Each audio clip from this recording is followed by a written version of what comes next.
The women hanged in Salem were not killed by God, the devil, or even radical Puritanism. They were killed by the inherent, desperate human need to belong to a collective delusion. We treat the Salem witch trials as a grotesque anomaly, a historical stain safely confined to the 17th century, a momentary lapse of reason that could never happen again. This is perhaps the greatest lie we tell ourselves about human nature. Salem was not a failure of justice. It was a perfect, efficient success story for social pathology, proving that the mechanism of mass hysteria is not dependent on superstition, but on the relentless desire for moral certainty and elevated social status. The names change. The witches become the heretics, the traitors, or the misinformers. But the psychological machinery that drives the purge remains terrifyingly identical. The central, brutal truth of Salem is this. Given the right cocktail of fear, insecurity, and institutional permission, the average citizen will not only accept monstrous lies, they will volunteer to enforce them. The moment this pathology takes hold, the world flips upside down. Sanity becomes suspicious, and hysteria becomes proof of piety. We must understand exactly who benefited from this madness. It was not the elders nor the ministers who initially tried to cool the fever, but the powerless, the marginalized, and the attention-starved. The key players who lit the fuse were a small group of young women and girls who suddenly found themselves holding the ultimate power lever in a deeply oppressive society. They were ignored, they were property, they were silent. But through the performance of profound suffering, the screaming fits, the contortions, the dramatic displays of being tormented by spectral evidence, they achieved absolute social command. Their word became gospel, instantly shattering the reputations of pillars of the community. Think of the sheer psychological reward. A low-status individual, previously invisible, could point a finger and summon the entire judicial and theological weight of the colony to execute an enemy. That intoxicating power is the engine of collective hysteria, far more potent than any devil worship. The legal mechanism used in Salem, spectral evidence, is crucial because it stripped away all possibility of rational defense. Spectral evidence meant that if an accuser claimed they saw the accused's spectral form, their spirit, tormenting them in a dream or vision, that vision counted as definitive proof of guilt. There was no physical evidence required, no possibility of alibi. The logic was inescapable and terrifying. If the devil used your form to hurt others, you were obviously complicit, regardless of your personal actions. This created a perfectly closed loop of paranoia where innocence became the ultimate proof of deception. If you denied being a witch, you were clearly lying to save your soul, thus sealing your doom.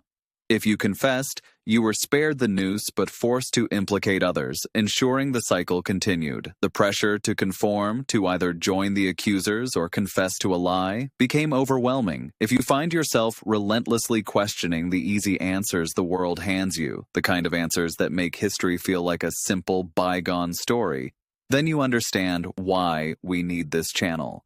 Hit that subscribe button right now, because we are only interested in uncovering the uncomfortable mechanisms that still operate beneath the surface of modern morality. The Puritans didn't want the truth, they wanted confirmation of their moral superiority, and the accusers supplied it flawlessly. The trials provided a cathartic outlet for societal anxiety, a designated enemy onto which all communal stress, crop failures, infant mortality, native conflicts could be projected and then ritually destroyed. It was a societal pressure cooker finding its vent. But the crucial shift, the moment Salem truly collapsed into madness, was when the community decided that the most vital act was not seeking justice, but demonstrating their own frantic purity.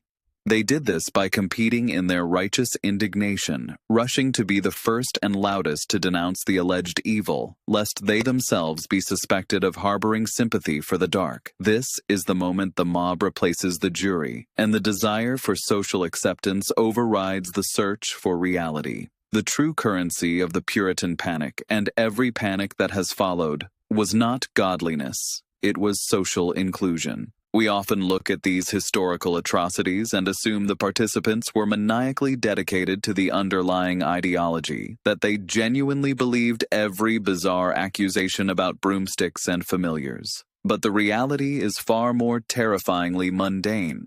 They were dedicated to their own survival within the social structure. When the mechanism demands rapid public displays of allegiance, the safest thing you can possibly do is become the most ferocious loyalist. The most profound psychological relief available in a culture defined by fear is the sudden, immediate assurance that you are not the target. Accusation is inoculation. By pointing the finger at someone else, you are instantaneously defining yourself as morally opposite to the alleged evil and thus securing temporary membership in the righteous majority. This is the safety trap, the instant comfort derived from abandoning critical thought and simply adopting the loudest, most aggressive narrative available. This quickly evolves into a perverse form of social competition. Purity becomes a non-renewable resource, rapidly consumed by the mob. To maintain your status, you cannot simply agree. You must outperform the last display of moral outrage. If someone accuses Martha of consorting with the devil, you must not only agree but immediately suggest that Martha was seen with the devil's entire extended family, or that her familiar was larger and more sinister than anyone previously imagined. This escalation is the inherent engine of the purity spiral. It's not about finding the truth, it's about accruing the highest moral score by demonstrating the lowest tolerance for perceived deviance. The faster the spiral spins, the higher the stakes become, and the quieter the genuine dissenters must remain. Because the moment you pause to ask, wait, where is the evidence? You have committed the ultimate social trespass.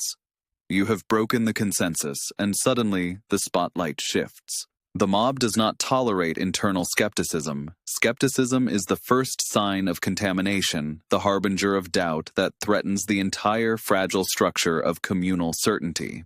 This requires genuine courage, the kind of courage that runs directly counter to our innate need for cognitive ease. It is infinitely easier to join the chorus than to stand alone and fact-check the acoustics. If these are the subtle psychological pressures we are trying to dissect, the real, uncomfortable forces shaping our current discourse, then you understand why we need you to hit that like button and subscribe.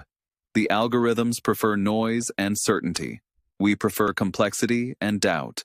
And the only way to ensure deep, analytical content survives is by building a community dedicated to resisting the easy answers the system rewards. The deeper suffering caused by this system is the realization that the system itself thrives on the absolute destruction of nuance. Nuance is the enemy of the mob, because nuance requires thinking, and thinking disrupts the essential, intoxicating rhythm of collective rage. We are biologically predisposed to seek the clarity of dichotomy, good versus evil, us versus them. The spiral weaponizes this predisposition, demanding that we categorize everything instantly and publicly, reducing complex human beings to single, tweetable moral vectors. This mechanism is not merely historical quaintness, it is the fundamental operating system of the digital age. The internet is the global village green, perfectly optimized for instantaneous performative outrage. When modern mobs form, be they online or offline, they rarely seek justice or accountability in the traditional sense. They seek catharsis and status. Accountability implies due process, evidence, and proportion, all slow, boring processes that require patience. Catharsis is immediate. The rush of moral superiority, the communal bonding over a shared target, and the instantaneous elevation in status granted by participation. When you participate in the ritual destruction of a designated scapegoat, whether by burning them at the stake or digitally canceling them, you are participating in a group ritual that affirms your own goodness. The target is merely a prop, a vessel for the group's projected anxiety and moral ambition. And the moment that reduction occurs, the moment a complex person is reduced to a single vector of evil, the potential for grace, forgiveness, or complexity dies. It is the ultimate psychological simplification, a temporary cure for the existential terror of a messy world, but one that demands a constant supply of victims to maintain its intoxicating high. The real psychological cruelty, however, is not the initial attack. It is the instantaneous rewriting of history. The system demands that the victim's entire contribution, their life's work, their art, their genius, be retrospectively rendered meaningless, or worse, proof of the inherent malignancy that was apparently hiding in plain sight all along. This retrospective moral cleansing provides maximum efficiency for the mob. Why simply critique a flawed argument when you can condemn the entire source? Why grapple with the complexity of a lifetime of thought when you can reduce the thinker to a single poisonous vector that justifies throwing their entire corpus onto the ideological bonfire? The system understands that nothing validates the moral outrage of the present moment more effectively than the humiliation of a past icon. Look at the cases of cultural figures who built entire universes, mythologies that defined a generation, only to be digitally vaporized by a single ideological infraction. Think of the billionaire writer whose work once brought comfort and escape to hundreds of millions. When she dared to articulate a position that deviated from the prevailing orthodoxy on identity, the mob did not merely disagree with her. They tried to perform an intellectual exorcism, demanding that the very fictional worlds she created be retroactively scrubbed of their goodness. The psychological operation is this: the quality of the art is now irrelevant. The only metric is the moral purity of the artist in this precise moment. It is the perfect, chilling demonstration that the modern spiral accepts no moral debt of contribution. A lifetime of giving is less valuable than 1 minute of public ideological purity.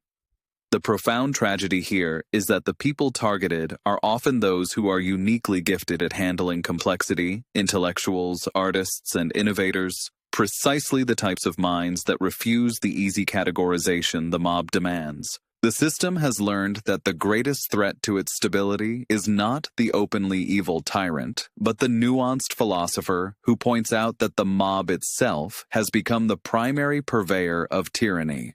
Therefore, the goal is not just to punish the vocal nonconformist, but to ensure that the silent majority watches the execution and understands the absolute cost of articulation. We are trained to police our own thoughts, to preemptively prune our language until only the blandest, safest platitudes remain. This isn't about protecting vulnerable groups. It's about protecting the established ideological narrative from intellectual friction. It is a slow, self-inflicted lobotomy on the collective mind, rendering us incapable of handling complexity simply because complexity might be offensive to someone, somewhere, who has access to a digital megaphone. If this kind of unfiltered analysis, the kind that cuts through the noise and stares directly into the mechanism of cultural decay, is something you believe needs to exist, then pause for a moment and make sure you have subscribed. This work is only possible because a focused minority values depth over dopamine. This environment creates a perpetual state of self-censorship, which is the system's true victory. When the penalty for a perceived thought crime is the destruction of your entire past and future livelihood, the rational choice is silence. But silence is not neutral. Silence is compliance.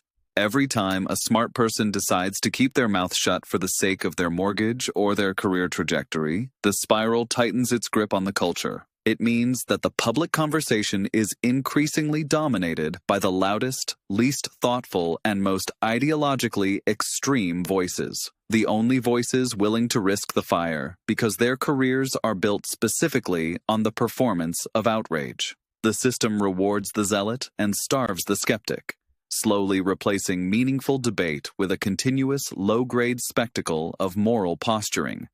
We are witnessing the privatization of conscience, where integrity is a liability and moral exhibitionism is currency. The ultimate cost is not paid by the victims of the mob, who often find new strength in their exile, but by the society that allows its intellectual immune system to be systematically dismantled by fear. The great lie we are currently being forced to swallow is that this ideological purification is rooted in compassion. We are told that the entire project of simplifying language, of narrowing the permissible range of ideas, is an act of collective kindness, a necessary mechanism to create a society free from pain. But this is the ultimate act of intellectual cruelty, because it systematically strips us of the tools required to understand and therefore truly alleviate suffering. Real compassion demands complexity, demanding that we engage with the thorny, contradictory roots of human behavior and systemic failure. Simplistic moralizing is the lazy person's substitute for true ethical engagement. When we demand that all analysis must fit into the easily digestible format of oppressor versus oppressed, victim versus villain, we destroy the capacity for systems thinking. We sacrifice depth for immediate emotional gratification, choosing the comfort of moral certainty over the terrifying ambiguity of truth. The architects of this soft tyranny understand that a population obsessed with linguistic purity is a population distracted from structural power. They funnel our powerful moral instincts away from tangible problems, like economic disparity, institutional failure, or genuine political corruption, and redirect them toward the infinitely renewable, internally focused resource of policing each other's thoughts and words. If you can keep the masses arguing over whether the phrasing of a memo was sufficiently inclusive, they will never unite to question the fundamental structures that generate true, quantifiable injustice. The pursuit of linguistic safe spaces is merely the domestication of the revolutionary mind. It teaches us to fear the very instruments of precise articulation, metaphor, irony, nuance, and historical analogy, because these are the weapons that cut through the noise and expose the mechanisms of the spectacle. If you find yourself nodding, recognizing the architecture of the superficiality being built around us, recognizing this desperate attempt to exchange intellectual rigor for manufactured emotional comfort, then consider hitting that subscribe button. This is where we break the fourth wall of comfortable consensus, and that boundary requires focused support to hold. What emerges from this vacuum of difficult conversation is not a more just society, but an intellectually brittle one, a consensus built on fear, not shared conviction. When disagreement is treated as a moral failing rather than an engine of discovery, the intellectual life of the culture ceases entirely. We trade genuine critical thought for mimicry, replacing the hard work of forming an original perspective with the safe, pre-packaged opinions validated by the established narrative. This is the era of the human echo chamber, a place where conformity is not just rewarded, but mandatory for social survival. Watch how quickly a complex situation is reduced to a single punitive hashtag. Observe how instantly historical context is erased in favor of presentist judgment. This accelerated simplification is the hallmark of a culture terrified of difficulty. We no longer seek to understand, only to categorize and condemn.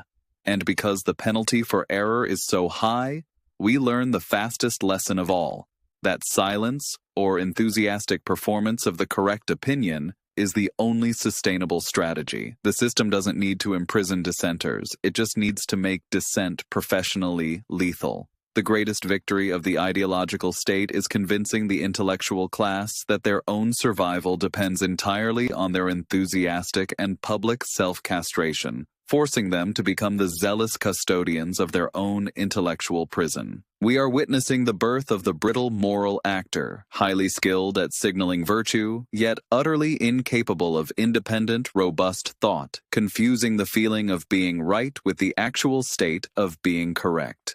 The psychological engine driving this retreat is a profound exhaustion with moral ambiguity. True moral work demands carrying the weight of paradox, acknowledging that noble intentions can pave the road to disaster, or that difficult trade-offs exist without clean heroes or villains. But we are collectively collapsing under this weight. The modern mind, trained for instant gratification and algorithmic certainty, cannot tolerate the sustained discomfort of maybe or it's complicated. It craves a clean binary because a binary offers not just clarity, but absolution. When you adopt the officially approved moral posture, you outsource your conscience. You exchange the crushing existential terror of personal ethical responsibility for the bright, warm certainty of the tribe. This transaction is the ultimate psychological surrender, the relief of not having to think critically, shielded by the certainty that your feelings, however manufactured, are inherently righteous. This is why the pursuit of status has been so effortlessly merged with the pursuit of moral signaling. It is the ultimate psychological hack. We don't have to build anything valuable, solve any complex problem, or create original art. We just have to loudly identify the external villain and perform the appropriate amount of outrage. If you find yourself nodding, recognizing the profound difficulty in maintaining this kind of clarity and analytical distance in a world that profits from psychological chaos, then consider throwing your support behind this channel by subscribing now.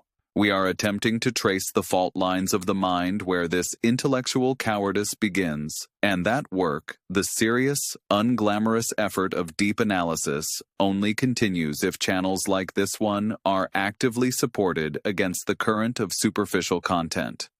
This externalization of judgment creates the brittle moral actor, a person who feels profoundly moral, not because of their actions in the world, but because of their enthusiastic participation in a collective condemnation ritual. This feeling of being right becomes chemically addictive.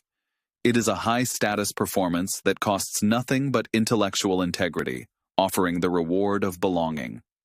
We suffer from a severe case of moral narcissism, mistaking the adrenaline rush of outrage for actual ethical engagement. When the self is weak, it seeks fortification through external validation, and nothing validates faster than standing shoulder to shoulder with the powerful crowd, pointing fingers at the designated untouchable.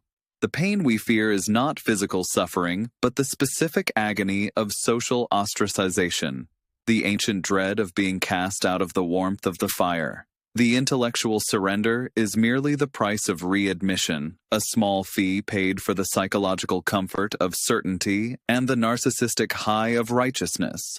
This is why the brittle moral actor cannot tolerate irony, nuance, or genuine self-criticism. Those mechanisms require a robust, self-sufficient ego capable of handling contradiction. The moment complexity is introduced, their borrowed structure of certainty collapses, triggering a defensive, often aggressive flight back toward the safety of the simplistic narrative. They become the zealous guardians of the border between comfort and truth, ensuring that no difficult idea trespasses. The true tragedy is not just the lost intellectual potential of the culture, but the personal, internal atrophy of the individual.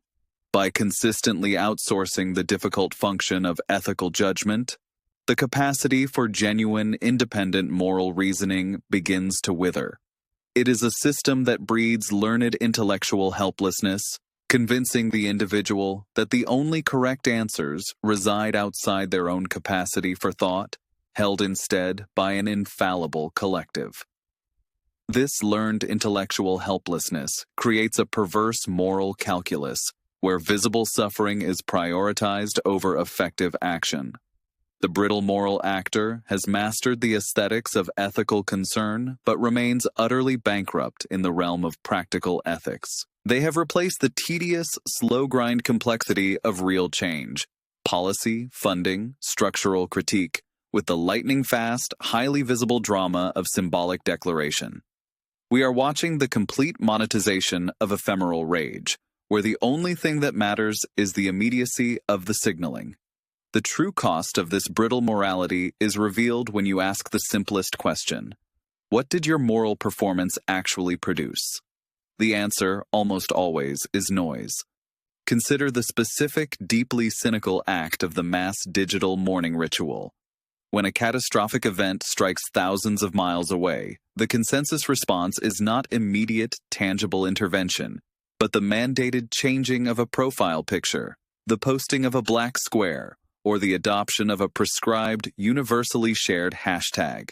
This is not solidarity. This is psychological insurance. It is the instant, low-cost payment required to purchase moral immunity for the weak. The individual proves their adherence to the collective moral standard, a high-status performance that requires 2 seconds of effort, and then, having satisfied the requirement, they are psychologically free to disengage entirely. The feeling of having done something profound is immediately triggered, even though the only actual output was the repositioning of pixels. This phenomenon is intellectual weightlessness dressed up as profound engagement. It is the perfect system for the ego that craves validation without the burden of consequence. The true ethical demand, sustained attention, difficult reading, donating money you actually feel the loss of, advocating locally against indifference, is simply too taxing, too boring, too invisible. It doesn't generate the necessary dopamine hit of collective affirmation. The brittle moral actor is a high-speed consumer of outrage, not a producer of solutions. They mistake the speed of their condemnation for the depth of their commitment, resulting in a culture that screams constantly but accomplishes little. A cacophony of performative grief that ultimately drowns out the quiet voices trying to discuss mechanics and logistics. If you find value in the difficult work of dissecting these hidden psychological systems, if you believe that intellectual honesty is a resource worth defending against the tide of easy answers and fleeting outrage, then I urge you to subscribe. Supporting deep, sustained analysis is the only antidote to the constant stream of superficial engagement. This essay is an attempt to build psychic scaffolding strong enough to resist the collective hysteria, and that resistance requires a committed audience. The fear of silence is the deepest wound this brittle morality exploits. In the economy of outrage, silence is immediately interpreted as complicity, or worse, as moral failure. The actor is forced to speak, not because they have something necessary to say, but because the cost of not speaking, the fear of social death, is too high. This is why the speech is often so hollow, regurgitating the approved script. It is a defensive mechanism, a quick flash of conformity intended to ward off the collective gaze. It is a profound, terrifying reversal of traditional moral courage. Courage used to mean standing alone for what is right, enduring the scorn of the mob. Now, courage is defined as enthusiastically joining the mob, loudly condemning the designated target, and reaping the rewards of immediate acceptance.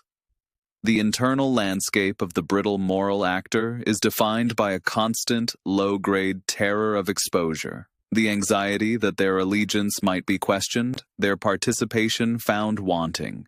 This insecurity is weaponized by the system itself, ensuring constant vigilance and self-censorship. They become their own most effective authoritarian, diligently patrolling their own thoughts and language for any sign of deviation, ensuring every utterance aligns perfectly with the momentary consensus. This is the death of personal conviction, replaced by the perfected echo. The tragedy of the brittle moral actor is not that they are wrong, but that they are absent. The self has been evacuated, replaced by a meticulously calibrated public performance. They are playing the game perfectly, succeeding within the terms set by the hysterical collective, but they have paid the ultimate price, the loss of their own moral sovereignty. The final damning verdict on this system is this: brittle morality is not morality at all. It is a social technology of purification, designed exclusively for internal group sorting and the acquisition of temporary, high-status approval, utterly decoupled from the actual, complex work of human decency or societal repair. It fails because it requires perfection, and perfection in human affairs is achieved only through intellectual violence and the suppression of reality. The system is fundamentally parasitic. It does not generate truth or goodness. It merely consumes the moral anxiety of its participants and demands that they offer up their deepest convictions as tribute. The great defining moral challenge of the modern era is not deciding what to believe, but deciding whether to retain the courage to believe anything at all that stands outside the immediate fluctuating consensus. If you want to resist the suffocating power of the perfected echo, if you want to cultivate a self that is anchored deep beneath the surface storms of collective panic, you must understand that the most radical, necessary act of self-possession available to you today is the quiet, painful commitment to internal integrity. The decision to refuse the applause of the crowd, to accept the social cost of silence, and to stand alone in defense of your own deeply considered truth. This internal work is the only shield against the tyranny of the brittle age. If this analysis resonates, if you are one of the few who still seeks the architecture of difficult truths, then subscribe now. Join the community dedicated to intellectual rebellion, where we reject the easy script and build the resilience required to think for ourselves. The fatal flaw of the brittle age is that it defines goodness as the successful avoidance of public condemnation, thereby ensuring that the only successful moral agents are those who are either deeply cynical or profoundly cowardly. The irony is excruciating. In our frantic pursuit of communal safety, we have created a culture of maximum internal danger. We have mistaken collective surveillance for moral progress. The final damning verdict is this: the system of brittle morality is not designed to uplift or redeem. It is designed purely to justify the exclusion of the imperfect and the non-conforming. It is a powerful, self-perpetuating mechanism of moral purification that ensures the total erasure of nuance, guaranteeing that the very tools of ethical growth, doubt, complexity, and confrontation are preemptively destroyed. The brittle moralist is not a guardian of the good, but a casualty of anxiety, forever doomed to chase an ever-moving target of acceptability, never knowing freedom, only the temporary relief of having averted the gaze of the collective panopticon for one more day. The single greatest act of defiance against this consensus is to fully embrace your own imperfection and the necessary imperfection of the world. Cease performing. Your freedom is not the absence of external pressure.